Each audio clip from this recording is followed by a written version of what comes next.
अस्सलाम वालेकुम। अगर आप मेरी तरह एडिक्टेड हैं मीठा खाने के, यानी कि आपको वो मीठा चॉकलेट की फॉर्म में भी हो सकता है, वो स्वीट डिशेस की फॉर्म में भी हो सकता है, डिफरेंट फॉर्म में हो सकता है, लेकिन वो आपको किसी न किसी सूरत में मिलता रहे तो आप सुकून में रहते हैं, तो ये वीडियो आपके लिए है। और ये उन तमाम लोगों के लिए भी है जो ये जानना चाहते हैं कि हमारी ब्रेन को कैसे पता चलता है कि हमारे जो ब्लड में शुगर का लेवल जो है वो इंक्रीज़ कर चुका है और वो हमें नुकसान पहुंचा सकता है, और कैसे डिफरेंट केमिकल्स जो हैं बॉडी के अंदर प्रोड्यूस होते हैं और वो सारे मिल के इस शुगर को बैलेंस कर देते हैं आपकी बॉडी के अंदर। तो आज की वीडियो इस सब के बारे में है। तो हम अपनी वीडियो का आगाज़ करते हैं। सबसे पहले मैं इसमें जिक्र करूँगी कि which part of the brain control the sugar level, means glucose level in the blood. उसको कहते हैं hypothalamus. Hypothalamus is basically you know that this is the most important part of the forebrain, or hypothalamus contain a region which is known as hypothalamic glucose sensing region. ये hypothalamic glucose sensing region actually control the hypothalamic glucose sensing mechanism.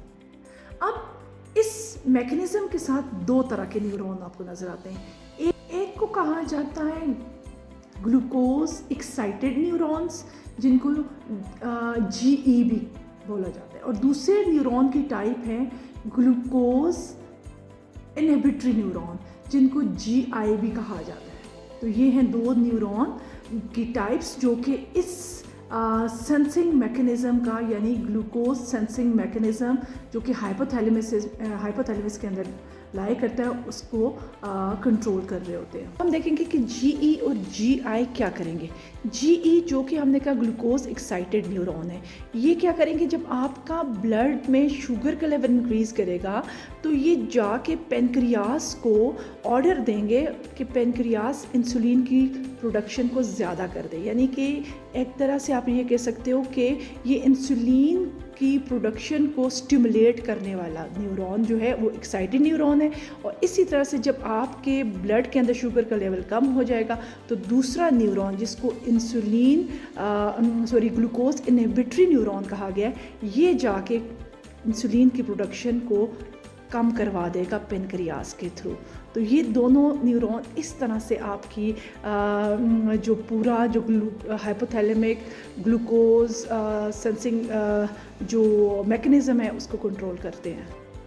अब जब आपके body के अंदर, यानी आपके blood के अंदर शुगर का लेवल इंक्रीज़ करता है, तो जब ये ब्लड आपके ब्रेन से, यानी कि आपके हाइपोथैलेमस से गुजरता है, तो हाइपोथैलेमस इसको डिटेक्ट करता है।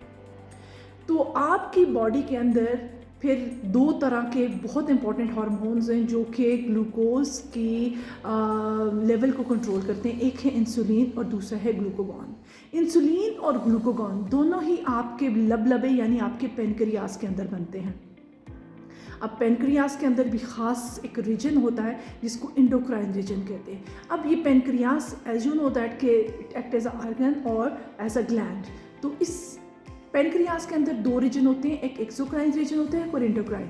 अब ये जो एंडोक्राइन रीजन होता है, इसके अंदर एक ख़ास किस्म के सेल्स होते हैं जिनको अल्फ़ा सेल्स और बीटा सेल्स कहा जाते हैं, और ये सारे अल्फ़ा और बीटा सेल्स लाई करते हैं एक सिस्टम के अंदर, और ये पूरा सिस्टम कहा जाता है आइल्स ऑफ लैंगरहैंस।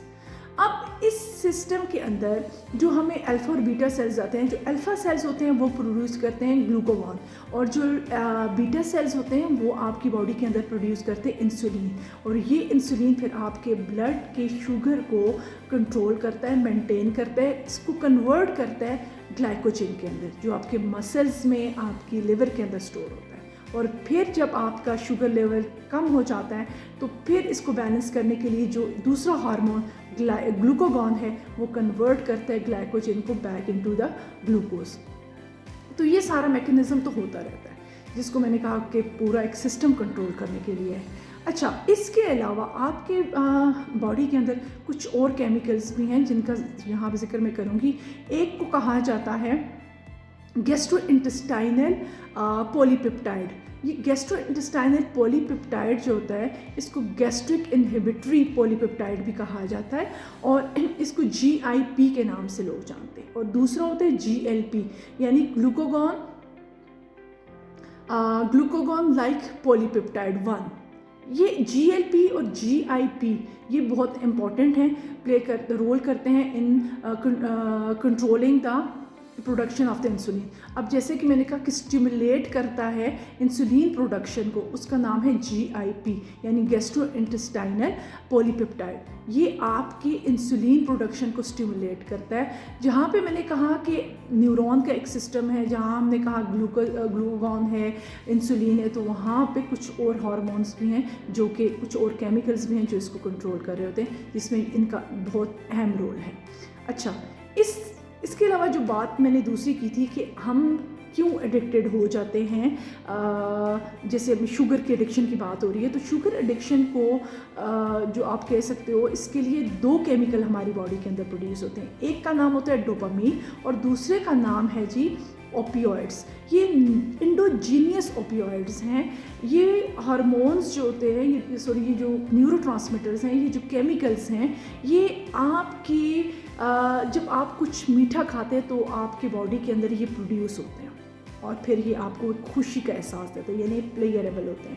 तो इसलिए हम जो हैं वो मीठा खाने की तरफ जो है हमारी एडिक्शन होती है और हमें जब तक ना मिले तो हमें सुकून नहीं मिलता, क्योंकि ये जो है हमारी बॉडी के अंदर डोपामीन और इंडोजीनियस ओपियोइड्स प्रोड्यूस करते हो। और डोपामीन और ओपियोइड्स दोनों ही बहुत इंपॉर्टेंट रोल प्ले करते हैं। इसके ऊपर मैं पहले भी वीडियो बना चुकी हूँ कि जो हैप्पी केमिकल्स का नाम है इनका, और जो ओपियोइड्स हैं ये आपको पता है इंडोजीनियस ओपियोइड, ये जो इंडोफिन भी हैं जो कि पेन को as a natural pain killer भी इन यूज़ होते हैं बॉडी के अंदर।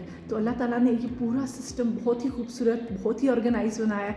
हम एक एक चीज़ को जब स्टडी कर रहे होते हैं तो बहुत अल्लाह की ज़ात, सुभान अल्लाह, बहुत ही खूबसूरत तरह से अल्लाह ने इस पूरे सिस्टम को बैलेंस किया हुआ है। तो इसको बैलेंस करने के लिए अपनी सेहत का ख्याल रखिए और खुश रहिए। शुक्रिया।